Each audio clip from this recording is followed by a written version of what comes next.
Today I want to talk about FastHTML. This is a new framework that came out at the beginning of the month that allows you to build web apps entirely in Python.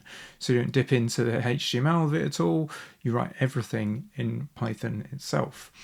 So I want to go through a few examples, show you how it differs to some of the other application frameworks that you might have used in the past, and give you a few pointers on it. So yeah, if we hit the main web page, we can see it's FastHTML. It's built by Jeremy Howard, who is of FastAI, hence the name. Interesting thing straight off the bat is that it uses ASGI, HTMX as its two core kind of foundations, as well as HTTP, HTML, as you can see there. I think it's probably best just to kick off straight away with an example. So here's an example of using it. It uses this thing known as FastTags, that basically is the templating that happens inside of Python, which is very different to how you might do things in a traditional web app where you would write out HTML templates. So if we just go ahead and run this, so I've already installed this with Poetry. So it's Python FastHTML that you'd need to pull down. So yeah, if we pull up this first example as a web page, you can see we just got hello world rendered out there. And if we take a look at that, that is, as you might expect, just a div with a paragraph tag within it, like we got there. So if we jump straight over into this other example that I got here, so we've got another example, which is a links example. So we can modify these with any tags that we want. So all the tags that we would have represented in HTML, we've got in the Python, we've got the Python equivalent there. If I run this links example, what we've got now, as you might guess from this, we have two different pages, one at the root slash, and one at the root, so RT stands for root, and one at the root cheese. So two different roots, each with a paragraph and a link on it saying click me. If we head to the first one, we see you've got hello world, click on it, and you see the page refreshes, and we get to say cheese, which is the content of the other one. So yeah, that's pretty much standard fare. That's as you might expect, and you've probably seen similar things to that, like in something in Flask, say. The interesting thing is when you get to the core of this, which is the ASGI and the use of HTMX.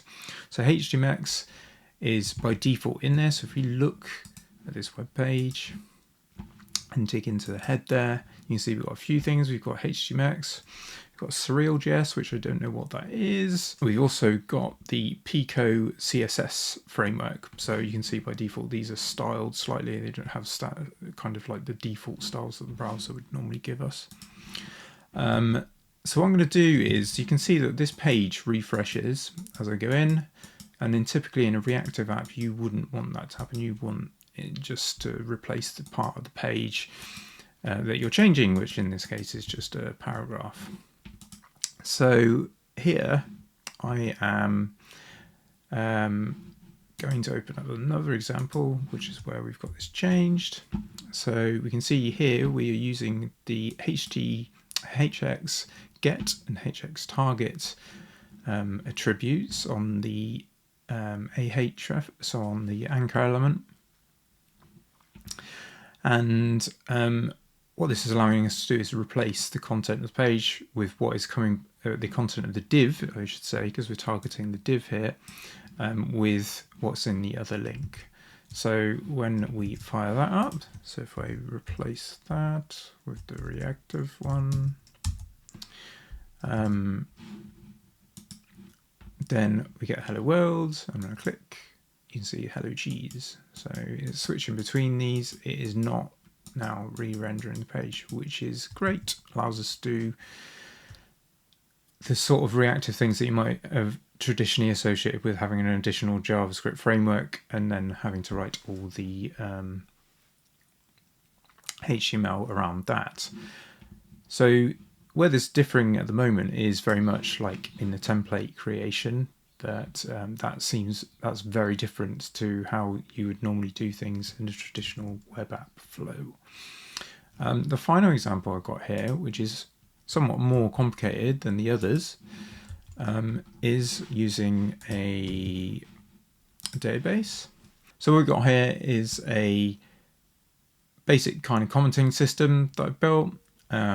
It allows you to make comments and displays them, and the whole thing is reactive.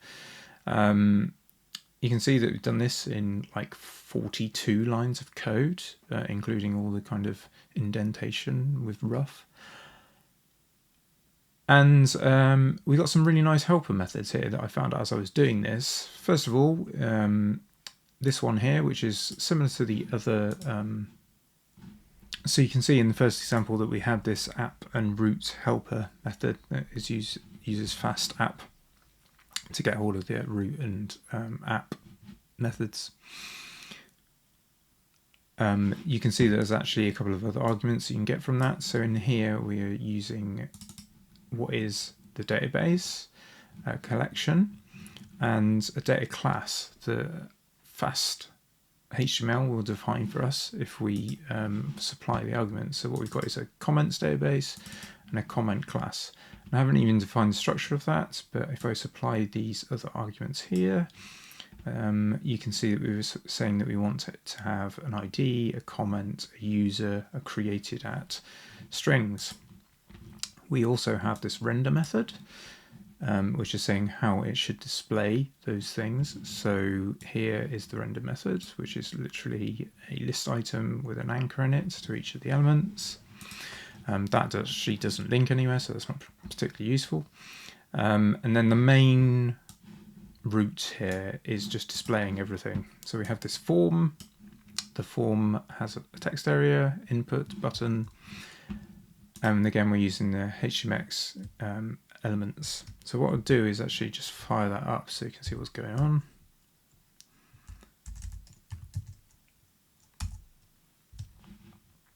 Let's get rid of that. So you can see here that we have a couple of comments that I've already put in already. We have a form that has been nicely styled by Pico CSS, so I haven't had to do any of that. That exists already. Within that we have the input and the text area, and those are using the username and comment fields that I've defined as part of the fast app at the beginning. So that creates will by default create a data class for us if it doesn't exist. You'll see within my data folder here that I've linked to that I've already got that comments database defined there. And when I basically when I make a post here, it will post it back and add the created at time, so give it a unique time in database. In fact, we can open this up with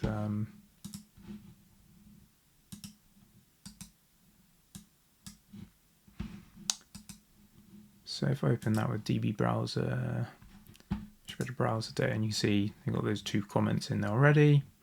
And in fact, actually, we haven't added a user, because why is that not adding a user?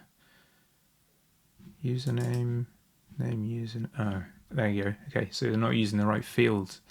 So if I change that and correct it, hopefully it will update and add those fields in. So let's try username. In fact, the other thing is that we have this debug kind of tool written in to the into the server that will allow it to update dynamically as we change things. So if I change this from username to user, hopefully it should. Oh, there we go. Saying that it's not actually refreshed. I don't know why that is, but ordinarily it would do. Maybe it's the complexity of the page. I don't know. Anyway, so let me write another comment.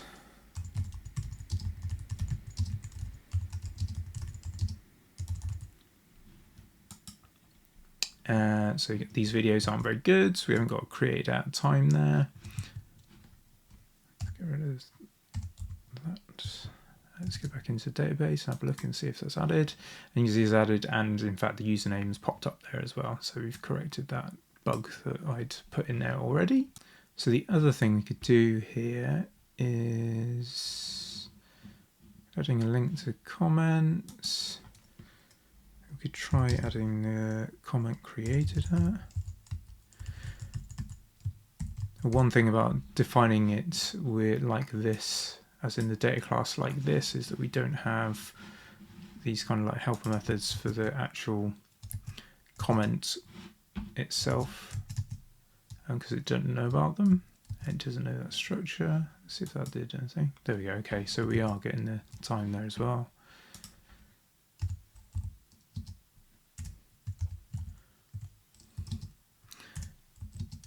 So yeah, I was fairly against the way this worked when I first looked at it, and kind of quite adamant that this wasn't an approach that I would like very much. But actually, for prototyping small projects, I think it's pretty good, especially if Python is in fact the only language that you are familiar with, and you don't want to have to learn JavaScript, say, or any of the more complex libraries like React. It's probably a good way to start out, and it will also allow, I think it's fairly evident that it comes from sort of like a machine learning slant, because like things like Gradio and some of the other tools lend themselves to that sort of approach as well. I think where this is not going to work is in larger web apps where people are more familiar with using front-end tooling, like having a front-end tool chain. If you've got a front-end dev on your team, it's unlikely you're going to be able to persuade them to adopt this sort of approach. And I think it'll be difficult to kind of get people on board to use it.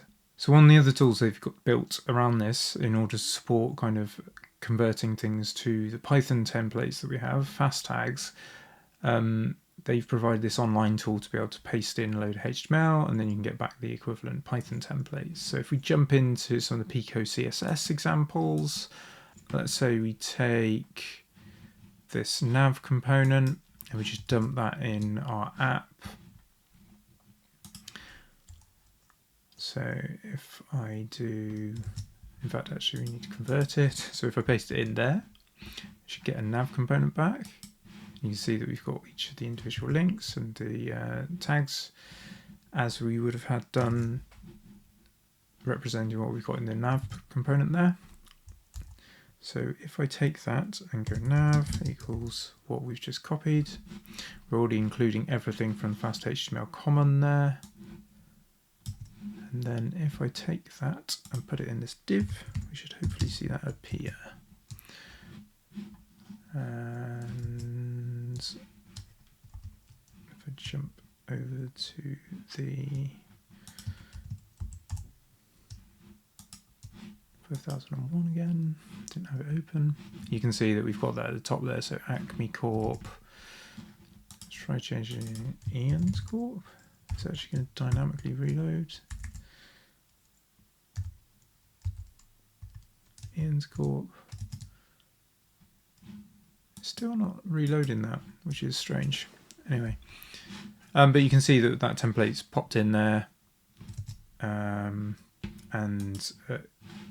we've got a simple way of getting the component that we need back from this Pico CSS. We can do this with other things. We could use, say, our own template. So if we're using, I don't know, Daisy UI or Tailwind or something like that, we could also do the same there, but we'd need to include the appropriate CSS and replace the headers there, so that we would include that instead of Pico CSS.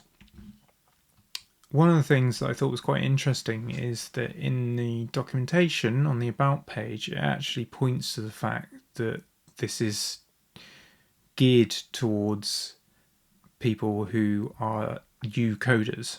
So it kind of says in this, AI has made it easier to get started with coding, which means it's more possible than ever to create useful stuff. But for this new generation coders, they do generally not have the same background as full-time software engineers. They may have been trained in a different field.